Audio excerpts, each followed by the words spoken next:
ground is shaking, not from thunder, not from the wind, from footsteps. Too many to count. Armor clashes in the dark. Shields scrape stone. A horn sounds, then stops. Someone screams a warning, but it's swallowed instantly. Breath turns shallow. Hands tighten around spears slick with sweat. The air smells of salt and iron. A shadow moves where no shadow should be. Orders are shouted, then shouted again, then contradicted. No one knows who is still standing. No one knows who has fallen. The noise becomes unbearable. Metal on metal, boots on stone, voices colliding into chaos, then dash silence. Not peace, not relief, the kind of silence that comes when something has gone terribly wrong. Men glance left, then right. Someone is missing, then another. A line that was solid moments ago now has gaps. Empty spaces where warriors stood, no retreat signal, no messenger returning, only the narrow pass ahead.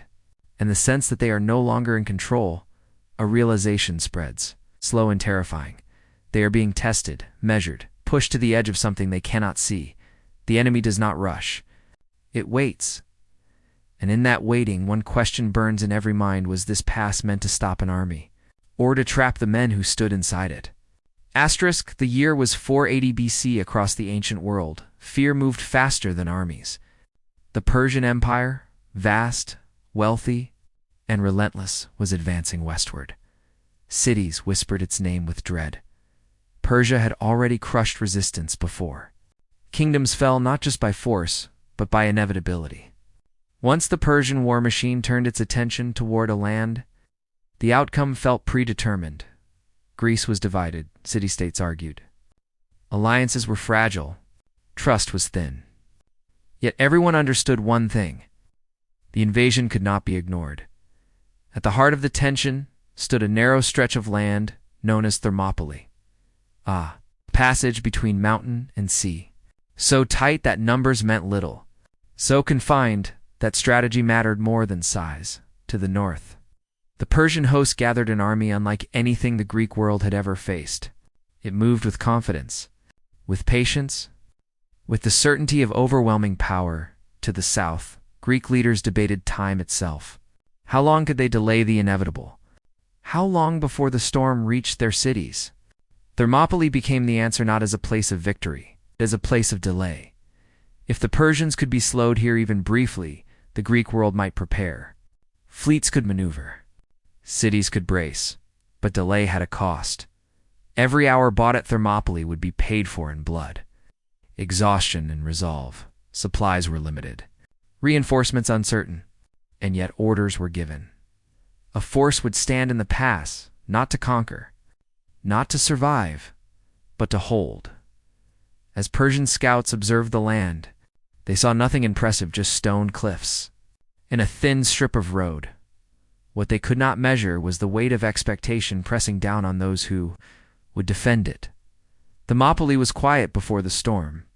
Too quiet, and everyone on both sides felt that whatever happened there would echo far beyond the mountains. Asterisk, they did not arrive as individuals. They arrived as a formation, every step measured, every movement mirrored, not a single man out of rhythm. These were Spartans not defined by names, but by discipline. From the moment they could walk, their lives had followed a single path. Childhood was not protected. It was tested. Weakness was not corrected gently. It was removed. Hunger was used as a lesson. Pain as instruction. Training was relentless, running barefoot across stone, fighting with limited food. Learning to endure cold nights without complaint, they were taught that fear was natural, but obedience was absolute. By adulthood, emotion had been reshaped. Not erased, but controlled. A Spartan did not ask why. He asked only how well. At Thermopylae, this conditioning was visible in everything they did. At dawn, they rose without orders. Armor was inspected piece by piece. Bronze polished, not for appearance, but because neglect invited failure. Spears were weighed in the hand, balance memorized. Shields tested again and again because one weak grip could break an entire line. Meals were simple, shared, silent. There was no boasting, no prayer spoken aloud. Confidence did not need words. The rules were clear and unforgiving. Spartan never abandoned his shield. Losing it meant you had run, and running meant you had chosen life over duty. That choice was worse than death. Disobedience carried consequences not just for the man but for the unit. Individual survival meant nothing. The formation was everything here. At the narrow pass, that belief became reality. They trained daily, even while waiting. Short drills, tight formations, adjustments for the terrain. The pass was memorized step by step, the uneven ground, the narrow turns. The places where footing failed, they studied the space like a living thing. Emotion, however, crept in during the quiet moments. Not panic, not regret. Awareness. Every man knew this was not a campaign meant to end with a return march. No one asked about reinforcements. No one spoke of home. Those thoughts existed but privately. Some sharpened blades longer than necessary.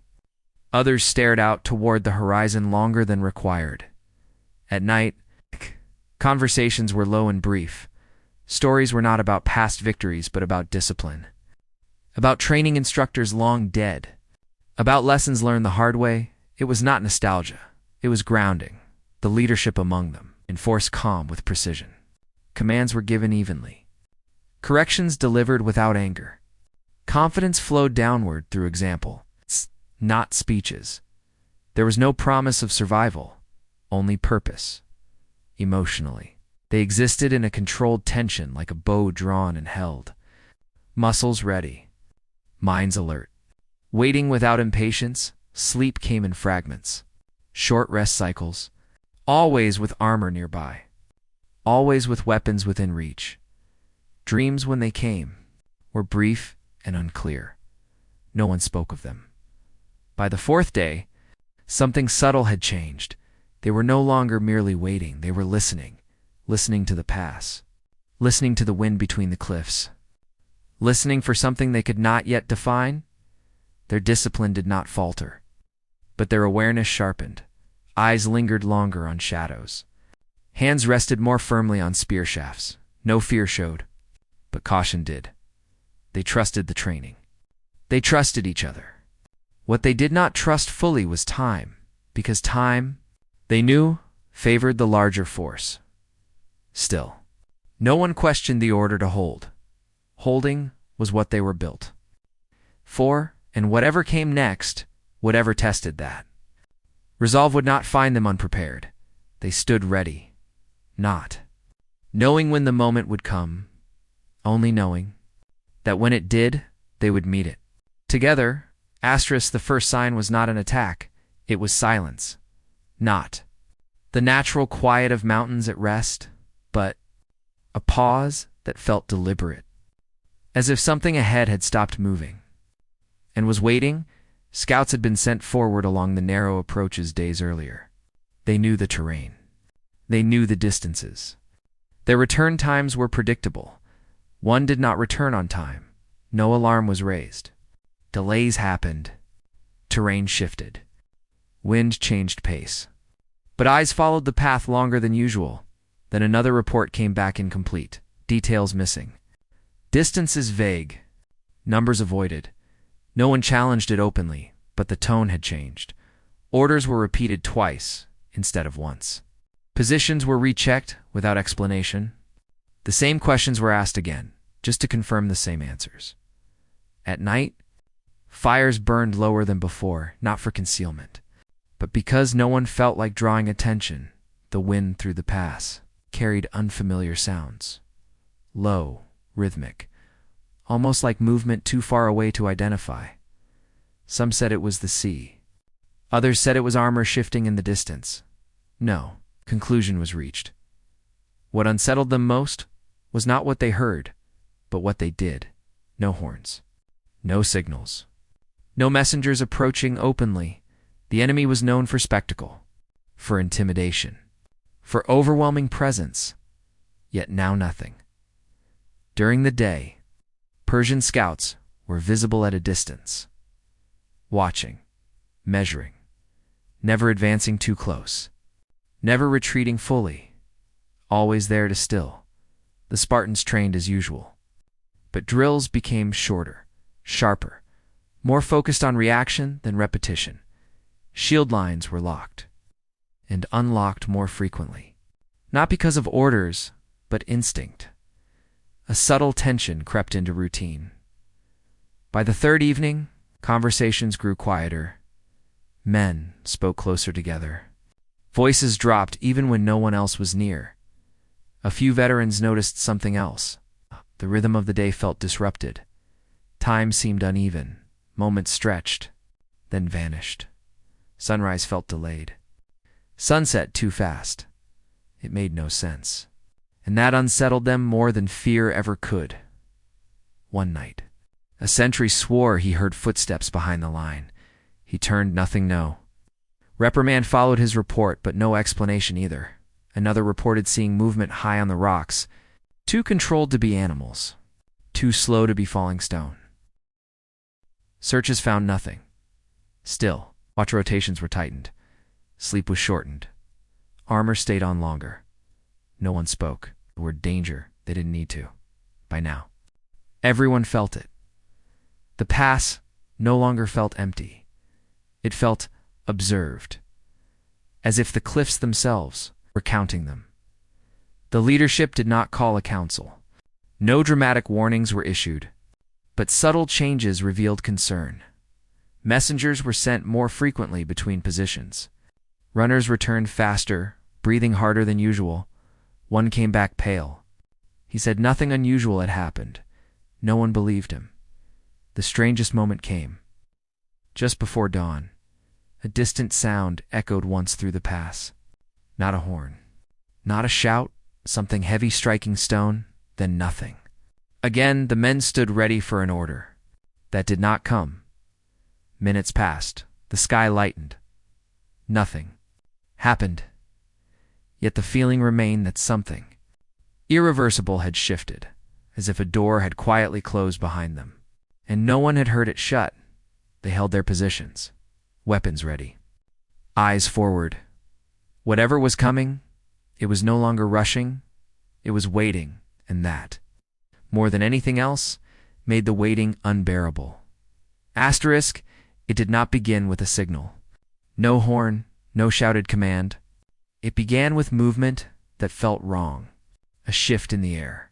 The men at the front sensed it first, not consciously, not immediately, just a tightening in the chest, a sudden awareness that the silence ahead had changed texture. Then came sound. Not loud, not distant, close. Stone scraping against stone somewhere beyond the curve of the pass. Too controlled to be natural, too deliberate to be accidental. A hand lifted. A formation slowed. Orders came, but not cleanly. One voice overlapped another. A correction followed, then another. The line hesitated for a fraction of a moment. That moment mattered. From deeper in the pass, shadows moved where shadows should not have been able to move. Not rushing, not charging, flowing. The Spartans tightened ranks. Shields locked. Spears angled forward. They were ready for impact. It did not come. Instead, sound multiplied. Footsteps, but not all at once. Not from one direction. Some echoed ahead, others behind. A few from the cliffs above, where no one was supposed to be. Men turned their heads instinctively, then corrected themselves, eyes forward again. Discipline fought instinct. Dust rose, though no clear mass advanced. Visibility dropped. The pass narrowed further in perception, even though it had not changed. Commands were issued to hold, then to adjust, then to wait. Waiting stretched. The noise grew chaotic without becoming loud. Metal shifting, leather tightening, breathing too many breaths overlapping. Someone stumbled. Not from injury, from being pushed by a body that should not have been there. The line flexed, then reformed. A shout came from the rear. Another from the front. Neither answered the other. For a brief instant, the formation was intact, disconnected. Then something broke the rhythm. A gap appeared, not torn open by force but left behind. A man who had been there moments before was not there now. No cry, no clash. Just absence. The soldier beside him glanced sideways, confused. He took half a step inward to close the space. Another gap formed, this time closer. A command was shouted to hold the line. Someone repeated it. Someone else shouted a different order. Voices tangled. The Spartans pushed closer together, shields overlapping tighter than training allowed. The pass felt narrower than ever, compressing them inward. Then came contact. Not a charge, a collision of confusion. Shields struck something unseen. Spears met resistance, then slid free without impact. The sound was wrong, dull, empty. A man dropped to one knee, not wounded but off balance. He stood again, immediately. When he did, the man behind him was gone. Panic threatened to surface, but discipline crushed it down. They tightened again. Counted silently. Numbers felt wrong. Someone tried to speak, but stopped. Because what could be said? They could not see the enemy clearly. They could not identify a front. Movement now came in waves, brief surges of pressure, followed by sudden release. Like being tested from multiple directions at once. A shield was struck from the side. Another from behind. Not hard enough to shatter, just enough to disorient. The men pivoted as one, trying to reorient the formation. Dust thickened. Breathing grew harsh. Then sound stopped, abruptly, as if someone had closed a door on the world. No footsteps. No metal. Just breath. And the faint creak of leather. The Spartans held. Seconds passed. No movement followed. Then someone whispered a name. No answer came. Another name. Still nothing. A runner was sent backward to relay confusion to the rear positions. He took 3 steps, then stopped, turned, looked at the space where the path behind him should have been. It was clear, empty, too empty. The runner did not run. He walked back slowly, eyes fixed ahead, and shook his head once. No explanation. The line adjusted again, this time without orders. Instinct overtraining. The men realized something terrifying, not all at once, but together. They were no longer certain where the incident was happening. Because it wasn't ending. It wasn't escalating. It was dissolving. Men continued to vanish, not in clusters, not dramatically. One here, one there. Each disappearance small enough to doubt, large enough to notice. No blood marked the ground. No bodies confirmed loss. Just missing weight in the formation. At some point, someone shouted to fall back. Another voice countered immediately. No one knew which was correct. They held. And then, without warning, everything stopped. No movement. No pressure. No sound at all. The dust settled. The pass stood exactly as it had before, except it wasn't. The Spartans stood, breathing hard, weapons raised, eyes searching. They counted again. The count did not match memory. It did not match expectation. It did not match logic. No enemy advanced. No signal followed. Only the unsettling realization that whatever had happened had already finished, and no one could say how. The response came quickly, but without clarity. When the noise failed to return and no new movement followed, command assumed the simplest explanation first. Confusion under pressure. A temporary breakdown. A miscount. That assumption lasted only minutes. Officers moved through the remaining line, checking faces, armor, positions. Names were called quietly, then louder. Each unanswered name tightened the air. The missing were not clustered. They were scattered. That detail mattered. If the line had broken, losses would have formed a pattern. If an attack had pushed through, there would be signs: disrupted ground, damaged equipment, blood on stone. There was none. The ground told no story. Search parties were organized immediately, small and controlled. They moved forward first, sweeping the pass inch by inch. Every bend was checked, every shadow examined. No signs of pursuit. No discarded weapons. No struggle. Next, they searched backward, toward the rear positions. The route was clear. To clear. No indication that men had fled or been pulled away. The cliffs above were examined at dawn.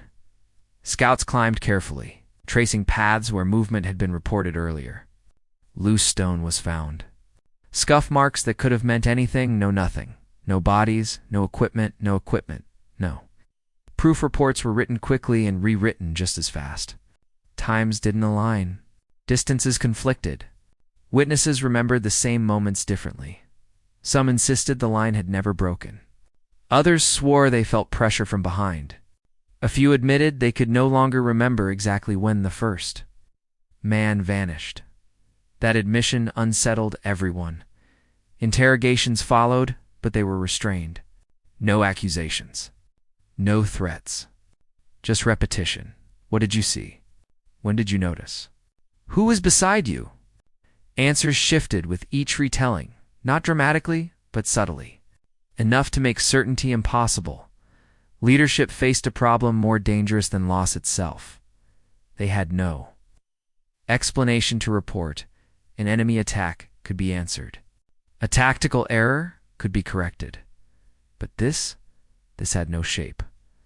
Official records were reduced to facts only. Numbers, positions, time windows. Anything uncertain was omitted. The omissions were deliberate. Messengers were sent to higher command with carefully worded summaries. Phrases like unconfirmed losses and temporary disorientation replaced stronger language. Asterisk, no mention was made of how clean the ground was. No mention of how quiet it had become. Privately. Officers compared notes. They noticed something troubling. The missing men were experienced, disciplined, not prone to panic. Not positioned at weak points, there was no common factor, except that all had been present during the same stretch of time. A time no one could clearly define. Watch rotations were adjusted again. Positions tightened. The line reformed, stronger, denser, less flexible. Yet the confidence had changed, not broken. Altered. The Spartans were trained to face death. They were not trained to face uncertainty. Rumors tried to form, but discipline suppressed them. Conversations stopped when officers approached. Questions remained unspoken. At night, no one slept deeply. Every sound was questioned. Every shadow measured. No further incidents occurred. That too felt wrong eventually. Command made a decision. The event would not be discussed openly again. Not until more information emerged. Not until evidence appeared. Until then, it would remain an anomaly. Contained unresolved, and so the line held. But now with an added burden, not fear of the enemy ahead, but doubt about what had already happened behind them. They stood ready once more, not knowing if the pass would test them again or if the test had already been completed. Asterisk.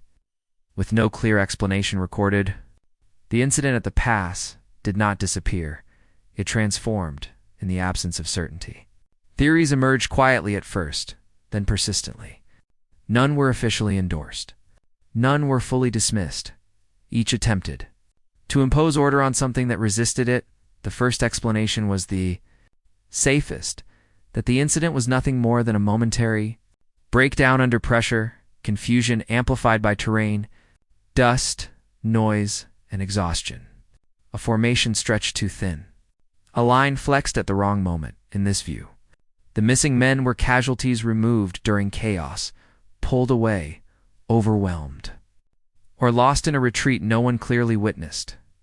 Supporters of this theory pointed to conflicting testimonies, to the difficulty of maintaining formation in such a confined space, to the human tendency to misremember events under stress, but this explanation left critical questions unanswered. Why were there no physical signs? Why were no bodies found? Why did experienced soldiers disappear without sound or trace? Most troubling of all, why did the confusion feel localized in time, not space. The theory explained disorder. It did not explain absence. Another theory focused on the land. Thermopylae was not static. Paths shifted. Goat trails and narrow ledges existed beyond official maps. It was possible, some argued, that an unknown route had been used to strike the formation from unexpected angles. In this version, the missing men were quietly isolated and removed before the main force realized what was happening. This theory gained strength from later historical accounts mentioning secret paths in the region, yet doubt followed closely if such a route had been used. Why was it never rediscovered during the search? Why were no signs of ascent or descent confirmed? And why were the losses spread across the line rather than concentrated near a breach? The terrain offered possibilities, but no proof. A more unsettling explanation focused not on the battlefield, but on the records. According to this theory, the truth was known, or at least suspected, and intentionally buried. Supporters noted how quickly official language softened, how reports avoided specifics, how discussion ceased abruptly. Perhaps the incident revealed a vulnerability too dangerous to acknowledge. Perhaps it exposed a flaw in strategy, in leadership. If morale depended on certainty, then uncertainty had to be erased. In this view, silence was not confusion, it was policy. But this theory relied heavily on absence of records, testimony of continued inquiry. It assumed intent where evidence could not confirm it, and still, it did not explain what actually happened in the past, only why no one spoke of it later. The final theory was the least spoken and the most persistent, that the incident did not fit existing understanding of warfare at all. That it was not a failure of disciplined terrain or command, but an encounter with something unanticipated, something that left no language behind. This theory gained traction precisely because it offered no clear mechanics. Only the shared sensation reported by witnesses, the feeling of disorientation, of time slipping, of pressure without impact. Critics dismissed it immediately. History, they argued, does not require mystery. Yet supporters asked a simple question. If everything has a rational explanation, why did none survive the records intact? No files clarified it. No witnesses expanded on it. No later campaigns referenced it. Only silence. In the end, none of the theories prevailed. Each explained part of the event. Each failed to explain all of it, and so the incident remained suspended between history and legend, unconfirmed, unresolved, and carefully avoided. Not because it was unbelievable, but because it refused to become simple. And perhaps that was the most unsettling truth of all. Thermopylae eventually became more than a battlefield. It became a symbol. A narrow strip of land wedged between cliffs and sea, where a small force faced what seemed impossible. That is how it is remembered. A tale of courage, of discipline, of defiance against overwhelming odds. And yet, that telling the story we repeat in history books, in lectures, in documentaries, is only a shadow of the reality. It is a shadow carefully shaped by the fragments that survived, by the scraps of memory and report that managed to endure centuries of transcription, translation, and omission. History, after all, is built not on what happens, but on what is recorded, what survives, what can be confirmed. And in every recorded moment, in every official account of Thermopylae, there are gaps, spaces between lines where something once existed, moments where silence replaces description.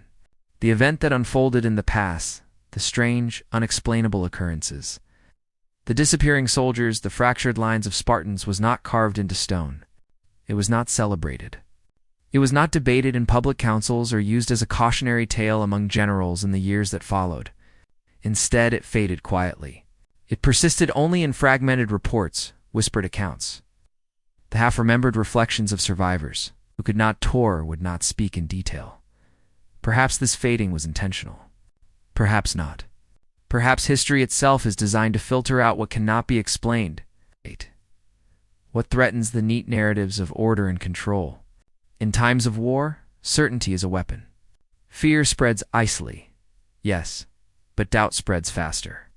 And doubt, once it takes root, cannot easily be eradicated. It seeps into minds, grows between the cracks of structure and discipline, and gnaws at the foundation of trust and cohesion. Those who survived the stand at Thermopylae were trained to face fear, to accept death. But doubt's silent, insidious doubt was a different enemy. One that could not be confronted with shields, spears, or formation drills. The record remained clean. To clean. Movements were summarized, reported as orderly. In any inexplicable times, when men disappeared, when sound and motion behaved in ways that defied expectation, were reduced to vague phrasing or entirely omitted. Losses were counted, yes, but never explained in full. Any mention of gaps, of confusion, of strange phenomena, was carefully scrubbed, summarized away, or replaced with neutral language. The incident itself, the moment when trained warriors seemed to vanish from memory, as much as from the past, was reduced to the passage of time. The line moved, the hours passed, and nothing more. Over the centuries, even those fragments grew faint. When historians read the accounts of ancient chroniclers, they see the numbers, the formations, the general flow of the battle. They see the legendary bravery of the 300 and the strategic importance of the pass. But they cannot perceive the weight of absence, the invisible gaps, the moments that refused to be recorded. The men who survived carried the memory with them. But memory is a fragile vessel. It mutates under stress, under shame, under the need to normalize experience. Perhaps they did not speak because they feared disbelief. Perhaps they did not speak because speaking would force them to confront something they could not comprehend. Perhaps words themselves were insufficient. And yet traces remained. In the way survivors pause when discussing strategy, in the meticulous recounting of numbers that always seemed just slightly off, in the strange repetition of certain phrases across generations of recorders who never knew why they were included, the line held, no breach occurred, the enemy did not advance. Every phrase was precise and neutral, as though to deny curiosity the ability to probe further.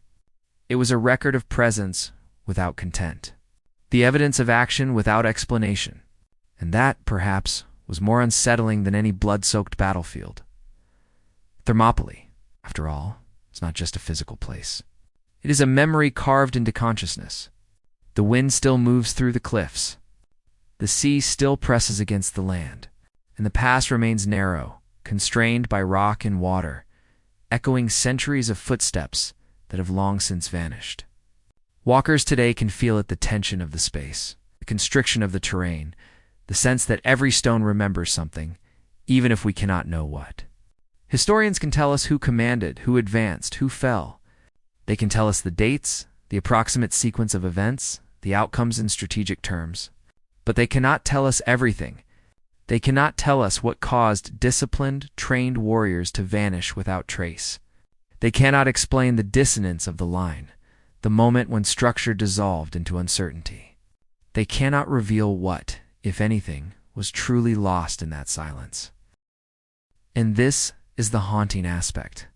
For every moment we think we understand, there are shadows just beyond comprehension, gaps that the written record cannot capture, details that elude the chronicler, questions that cannot be posed without exposing our own assumptions, our own limitations.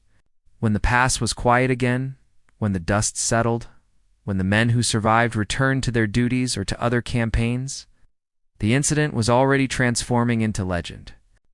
Not legend as in embellished heroics, but legend as in the preservation of absence. The moment itself, terrifying in its precision and uncertainty, could not be contained in narrative. It became a negative space, a story defined by what is missing rather than by what is present. And so Thermopylae became, in equal measure, a place of fact and a place of omission. A stage where courage was displayed, yes, but also a stage where the inexplicable unfolded beyond the comprehension of both participants and observers.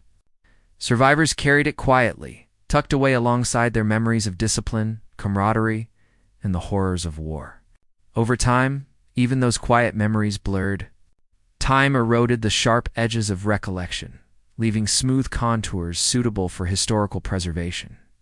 What remained was a legend suitable for repetition, for moral instruction, for national identity. But the truth, the strange, unspeakable, inexplicable moments faded into the margins, unreadable, unresolved. Some may wonder why the past retains these silences so stubbornly. The answer, perhaps, is both practical and psychological.